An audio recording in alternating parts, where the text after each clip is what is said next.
Governo, a Procuradoria-Geral da República, a PGR, defendeu a manutenção da suspensão da rede social X, o antigo Twitter, em todo o Brasil. Em manifestação, o procurador Paulo Gonet afirmou que o Supremo Tribunal Federal não deve analisar as ações movidas pelo Partido Novo e pela OAB contra o bloqueio da plataforma. Seguindo o entendimento dele, uma arguição de descumprimento de preceito fundamental não serve para contestar a decisão da Corte. O entendimento acontece no âmbito dos casos analisados pelo ministro Nunes Marques, que pediu o posicionamento da PGR e também da Advocacia Geral da União. Tem que começar essa rodada com o Luiz Felipe Dávila, que nos últimos programas defendeu de maneira explícita a apreciação por parte do colegiado do Supremo Tribunal Federal e certamente está, no mínimo, decepcionado com o posicionamento da PGR, presumo eu, né, Dávila? Mas, de acordo com meu colega Beraldo, era previsível isso. É o corporativismo da justiça atuando conjuntamente. Assim como a primeira turma decidiu unanimemente apoiar a decisão do então ministro Alexandre de Moraes, agora a PGR ratificou a decisão da primeira turma. Mas isso não é novidade. O que é novidade é rechaçar uma ação movida pelo Partido Novo e pela OAB também, que questiona o desrespeito à cláusula pétrea da Constituição, que é a liberdade de expressão, de opinião, de pensamento. O que a PGR faz é jogar na lata do lixo a desproporcionalidade de uma multa incabível.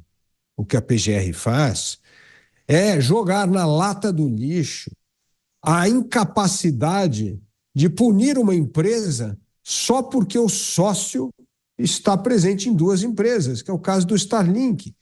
É uma coisa que vai afetar a educação do país, a questão da meteorologia, a questão das Forças Armadas. Veja a irresponsabilidade dessas decisões, como afetam a vida de todos os brasileiros, no momento em que nós temos a pior queimada da história do Brasil. Está aí o Starlink para ajudar a combater isso. Não, agora não vai poder mais usar o Starlink? É uma coisa inacreditável o que está acontecendo. A arbitrariedade sendo ratificada pelas instituições. E aí eu volto ao ponto do Mota, como isso é muito preocupante, porque não é uma decisão isolada de uma pessoa.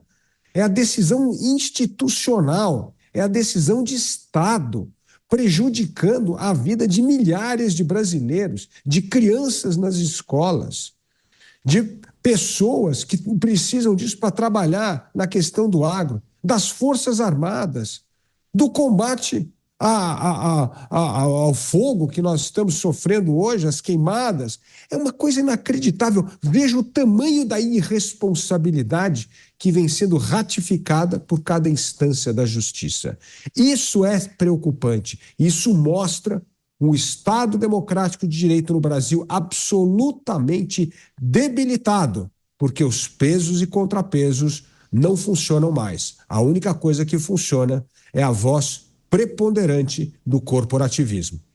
A defesa da Procuradoria-Geral da República em relação à suspensão do X no Brasil. Segundo o órgão máximo do Ministério Público, é preciso manter o X suspenso, bloqueado aqui no Brasil. Mota, surpreendeu um total de 0 pessoas, né?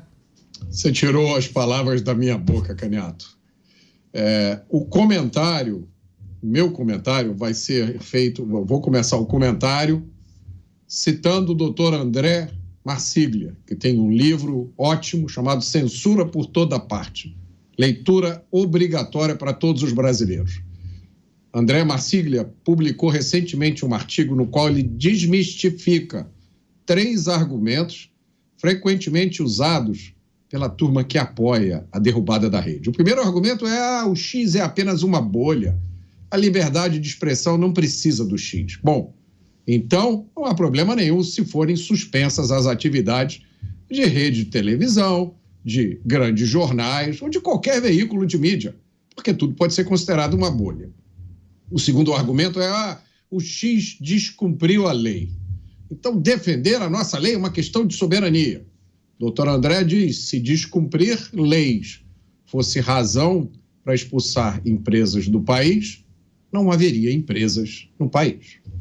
O terceiro argumento é que, olha, fechar o X foi uma tragédia, mas não havia escolha. O doutor André diz, claro que havia, tanto que foi usada também uma alternativa, embora irregular, completamente irregular, como já foi dito aqui, que foi o bloqueio das contas da Starlink. Então, se havia essa, provavelmente havia outras alternativas. E aí, nesse momento, é importante lembrar o que diz o economista austríaco Friedrich Hayek, em sua obra Direito e Liberdade. É uma leitura obrigatória, mas eu não espero que todo mundo leia, porque é uma obra em 3 volumes, mas eu fui lá e peguei a parte que é essencial.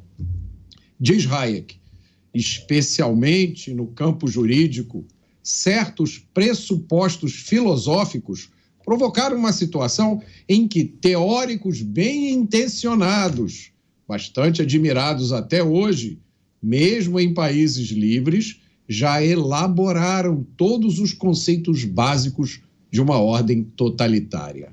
Deixa eu traduzir isso para vocês. A construção jurídica, que é usada hoje para calar um dos lados do debate, será usada amanhã e citada como jurisprudência para calar um outro lado. Essa é uma das lições mais básicas da história. Pois é, precedente perigoso aberto. Você, Cristiano Beraldo, posicionamento da Procuradoria-Geral da República. Na verdade, só pegar o gancho aqui que o Mota disse, é inacreditável que tenhamos hoje pessoas se manifestando a favor da censura contra o X e, no que depender delas, censura de pessoas específicas em toda e qualquer plataforma de comunicação, sendo que essas mesmas pessoas, há poucas décadas, elas foram alvo de censura e fizeram muitas vezes a sua vida pública como vítimas de um sistema autoritário. E hoje estão aí sedentas para usar o autoritarismo para calar os seus adversários políticos.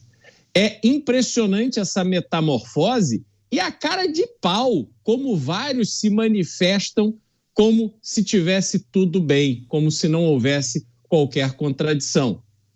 Essa posição da Procuradoria-Geral da República revela o que também se tornou o Ministério Público nessas situações, essas indicações de PGR voltadas aí, ou pelo menos envoltas em muita pressão política e pressão disso ou daquilo, perfil A ou perfil B, quem é mais simpático, tem histórico de ser mais simpático às pautas do governo, ou aquelas pessoas poderosas e tal, e aí dá nisso, né? Cadê a autonomia, a independência do Ministério Público? Fica prejudicado em razão disso.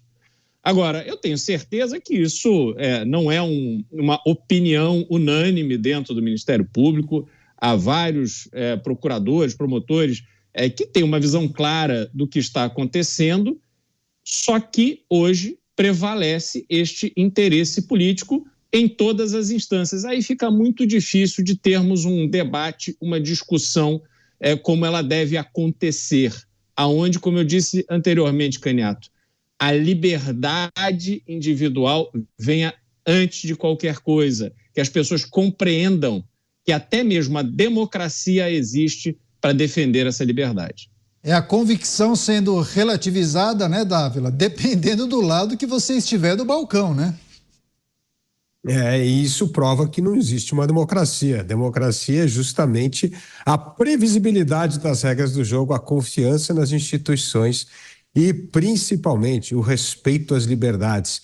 E o respeito à liberdade, como bem disse o Beraldo, implica em limitar o poder do governo e não dar poder absoluto às instituições governamentais para cercear a liberdade de expressão. E, por fim, lembrando aqui o André Marcília, citado muitas vezes pelo Mota, muito bem citado, ele foi entrevistado, de entrevista com o Dávila na quinta-feira passada, e é uma entrevista imperdível. Então, vale a pena rever quem não viu a entrevista. Foi 1 hora de conversa justamente sobre esse livro primoroso do Dr. André Marcília, falando sobre liberdade de expressão. Deixa eu trazer uma outra notícia que também tem tudo a ver com isso que a gente está discutindo, porque integrantes do governo federal avançaram em conversas e negociações com uma empresa concorrente da Starlink para fornecimento de internet banda larga via satélite. As negociações acontecem em meio, claro, aos atritos entre o empresário Elon Musk com o Palácio do Planalto e também o Supremo Tribunal Federal. A intenção do governo seria romper de forma definitiva com a Starlink, que presta serviços principalmente para as Forças Armadas, sob a acusação de que a empresa desrespeita as leis brasileiras.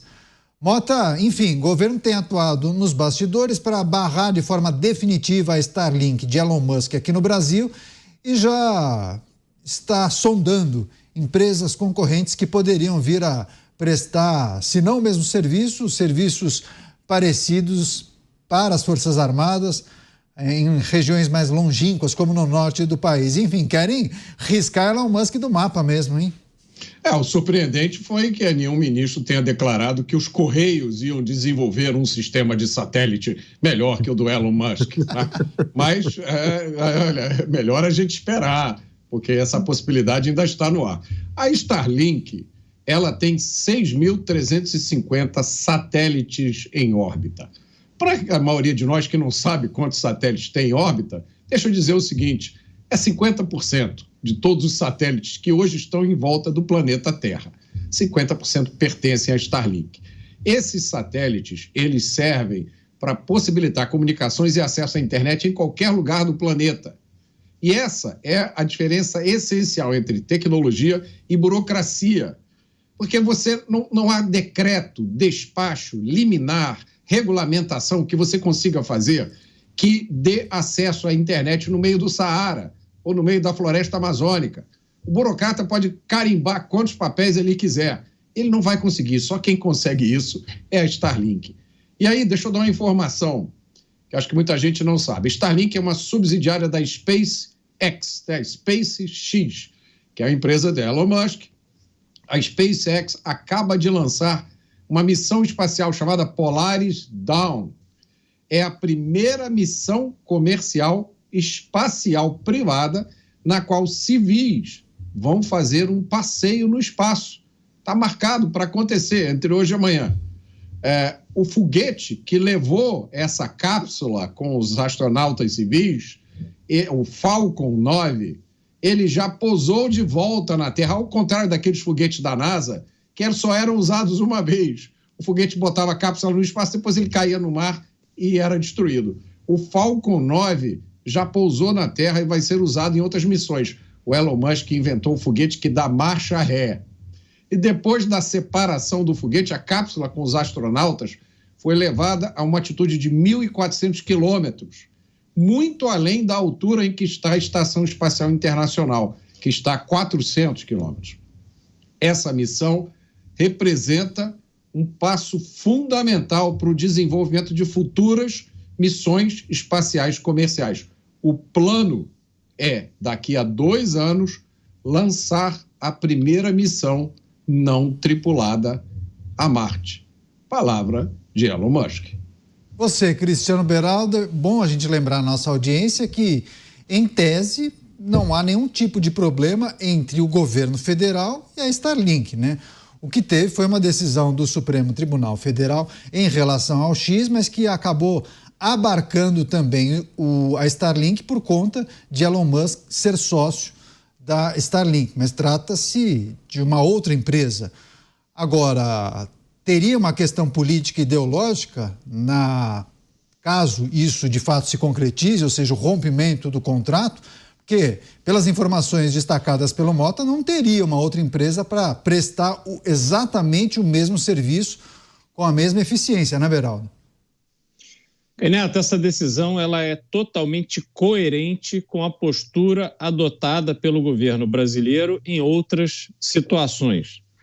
Basta a gente lembrar que na semana passada o governo brasileiro decidiu cancelar a compra de tanques israelenses depois de ter feito uma licitação em que uma empresa de Israel, uma empresa privada de Israel, venceu essa licitação com melhor qualidade, menor preço.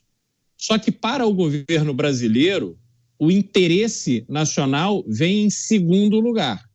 Para o governo brasileiro, é mais importante retaliar alguém de Israel, porque o primeiro-ministro de Israel, Benjamin Netanyahu, decretou que Lula é persona non grata depois de declarações absurdas do presidente brasileiro sobre o que aconteceu em Israel, o papel do Hamas e o sofrimento imposto por um grupo terrorista à população de Israel. A retaliação veio em cima de uma empresa do país. Então, neste caso da Starlink, o governo brasileiro dá de ombros para o interesse nacional. O que quer é se vingar. Aliás, vingança que vem num contexto de uma vingança mais ampla, declarada ao vivo pelo presidente da República, que disse que iria, eu não vou usar a expressão aqui, porque não cabe colocarmos palavras de baixo calão nos ouvidos da nossa audiência, mas é o presidente que iria ferrar o Sérgio Moro, porque Sérgio Moro realizou um trabalho primoroso contra a corrupção enquanto era juiz da 13ª Vara da Justiça Federal de Curitiba. Então, neste contexto, romper com a Starlink, independente do trabalho importante, do serviço importante que ela presta, está tudo certo, está no mesmo cardápio. O que vai acontecer, provavelmente, Caniato, é que a Starlink vai, como ela tem um domínio tecnológico muito avançado, ela vai acabar vendendo os seus serviços para um terceiro, e aí esse terceiro vai fazer o contrato com o governo brasileiro com um preço maior, e aí vai repassar o dinheiro para a Starlink e vai ficar com uma comissão. Isso se, de repente, não aparecerem aí empresas chinesas oferecendo esse serviço e outras coisitas mais. Ou seja, nós pagaríamos um intermediário que faria o negócio, mas no final das contas quem forneceria o serviço seria a Starlink. Claro que teria um custo essa operação. Muito inteligente. Parabéns. Vamos ver se de fato isso se concretiza. Você, Davila, o que poderia explicar o rompimento desse contrato? Enfim, foram bons argumentos e reflexões do Mota e do Cristiano Beraldo. Agora, me parece uma questão pontual com o Supremo Tribunal Federal. Tem alguns que pensam em revanchismo por conta de um alinhamento entre Elon Musk e Jair Bolsonaro, ainda na gestão anterior. Enfim, o que é preciso considerar nesse momento? Olha, o importante é o que está acontecendo nos bastidores. As Forças Armadas, Ministério da Educação, todas as agências meteorológicas estão pressionando o governo, dizendo, pelo amor de Deus, não faça isso, que você vai comprometer a educação, a questão da meteorologia e, evidentemente, a questão das Forças Armadas. Então, existe hoje, evidentemente, nos bastidores, uma pressão para que não se faça isso. E aí, essa ineficiência da burocracia joga a nosso favor. Demora muito para conseguir tirar do ar uma coisa e não ter algo para substituir. Então, essa pode ser uma dessas bandeiras que vão ficar aí no ar, mas que será dificilmente executada, porque, como nós já falamos aqui, muitos setores estratégicos dependem do Starlink. E não dá para substituir a Starlink pela Starlink chinesa ou da Coreia do Norte ou da Venezuela ou de qualquer outro país que tenha alguma afinidade ideológica com o governo petista. Então, esperamos que dessa vez a pressão interna desses órgãos todos que já comentamos e mais a ineficiência da burocracia jogue essa decisão para depois de 2026. E aí será outro capítulo na história do Brasil.